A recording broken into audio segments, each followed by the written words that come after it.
hello पिलाने SSGD constable form fill up आरंभ हो सारी तार नोटिस आसी सारी चलते आज से नोटिस विषय में आपको मुझे पूर्व वीडियो कही कि तार संपूर्ण तथ्य ये वीडियो मध्यम आपको जन दूसरी तार आप्लाय स्टार्ट हो सारी 1 डिसेम्बर 2025 रु तार शेष तारीख रोचे 31/12/2025 तार आप्लाय डेट रोचे एतिक समय भितर आप्लाय कर दिंतु आपंकर कंप्यूटर बेस्ड एग्जाम रोचे फेब्रुआरी 2026 रु एप्रिल 2026 भितर आपंकर कंप्यूटर बेस्ड एग्जाम हो तो आपने प्रिपरेशन आरंभ कर दिंतु तार डिटेल्स आम सब जाना यही वीडियो मध्यम वीडियो को स्किप करूँ नहीं आरंभ शेष जाए देखूँ एवं अन्य एक वीडियो मध्यम आपको आप्लाय प्रोसेस कहीदेवी केमी आप आप्लाय करेंगे देखूँ यार पोस्ट कौन रही तार टोटाल पोस्ट रोचे 25,487 पोस्ट टोटाल रोचे तार कौन के बाहरी देखूँ देखो प्रथम आमर कतोटी रोचे से एसएसजीडी कनेस्टेबल प्रथम रोचे BSF CISF CRPF SSB ITBP Assam rifle आउट रोचे एसएसएफ एतिक आमर रोचे टोटाली एसएसजीडी पोस्ट गुड़ारे से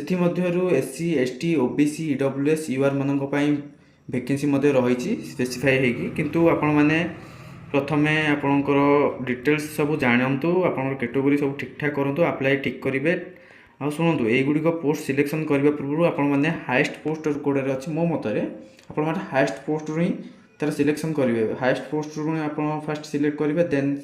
फास्ट रखिए मो मतरे फास्ट सीआईएसएफ रखिए सीआरपीएफ रखिए तापर रखिए आप एसएसबी आईटीबीपी देन आप रखिए Assam rifle then BSF then रखिए आप एसएसएफ मु कहबार मतलब थिला कारण युड़िक मुझे सीरियल कहली से गुड़िकर अधिक पोस्ट रही तो मुझे से हिसाब से कहली आपको जो जो पोस्ट रहा इंटरेस्ट अच्छी फास्ट से ही पोस्ट दे पारे चलते आप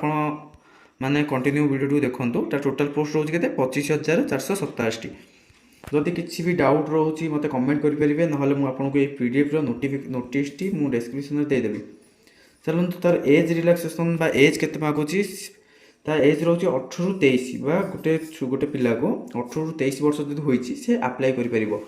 कौन ना एसएसजीडी आप्लाय से कर एज रिलैक्सेशन होती आपको 23 वर्ष एबव हो गला जदि आप एससी एसटी कैटेगोरी बिलंग्स कर आपको 5 इयर एज रिलैक्सेशन देती जदि आप ओबीसी कैटेगोरी बिलंग्स कर 3 इयर्स देती एक्स सर्विसमैन जदि से कैटेगोरी आप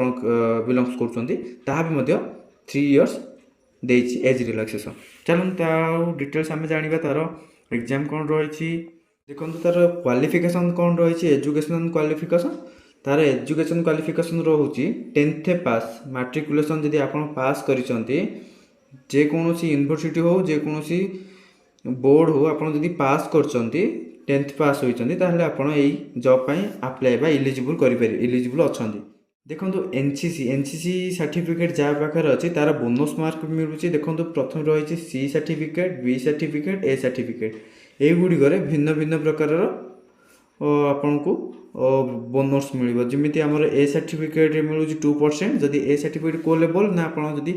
9th 10th school 10th class भितर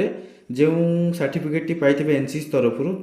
आपको 2% ए सर्टिफिकेट होता ए सर्टिफिकेट होल्डर मान 2% बोनस मार्क मिल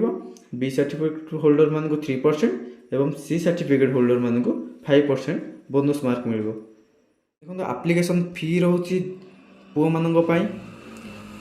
टंका 100 रुपीज आ समस्त को आउ एससी एसटी वुमेन्स मानू एक्स सर्विस मैन सब फ्री ऑफ कॉस्ट आप आप्लाय करेंगे वीडियो को न्यू कर आसते चैनल टी सब्सक्राइब कर दिंतु एवं गोटे लाइक करूँ आपण मैंने यहीपरी वीडियो देखापी युवाक आप देखिपे युड़िक आपंकर एग्जाम सेंटर बा ऑल इंडिया आप कौटी कौटी एग्जाम सेंटर अच्छी गुड़िक ये डिटेल्स इति रही आपको पीडीएफ देदेवी आप डाउनलोड कर निजे देखिपारे देखो फास्ट आम कंप्यूटर बेस्ड एग्जाम रोचे से कौन कौन सब्जेक्ट रोचे चलते आम जाना प्रथम आमर रोचे जनरल बा रिजनिंग रोचे रिजनिंग कतोटी क्वेश्चन आसो ना 20 क्वेश्चन मार्क रोचे 40 मार्क बा 20टा क्वेश्चन गोटे गोटे क्वेश्चन 2 मार्क लेखे 40 मार्क टोटाली देन आप जनरल नॉलेज बा जिके आप 20 क्वेश्चन आसो 20 क्वेश्चन तार मार्क रोचे 40 मार्क देन मैथ आसो मैथ 20 क्वेश्चन रु 40 मार्क गोटे गोटे 2 मार्क लाखे क्वेश्चन देन आपको इंग्लीश आउ हिंदी आपड़ दुटा भर गोटे चूज करने पड़ो एदर हिंदी ना इंग्लीश आप जोटा भी गोटे चूज करके 20टा क्वेश्चन अटेंड करेंगे से 40 मार्क गोटे गोटे क्वेश्चन 2 मार्क लाखे टोटाली आप समय रोचे 60 मिनट आप 60 मिनट रे 80टी क्वेश्चन अटेंड करेंगे जार मार्क रोचे 160 मार्क ये पीडीएफ आप सिलेबस रही जो सिलेबस क्यों सिलेबस कौन सब्जेक्ट बा टॉपिक अच्छी से विषय में अच्छी पीडीएफ रे आप देखीदेवे मुझे आपको डिस्क्रिप्शन रे पीडीएफ लिंक देदेवी डाउनलोड करदेवे तब देखो फिजिकल आपको जदि रिटर्न आप क्वालिफाई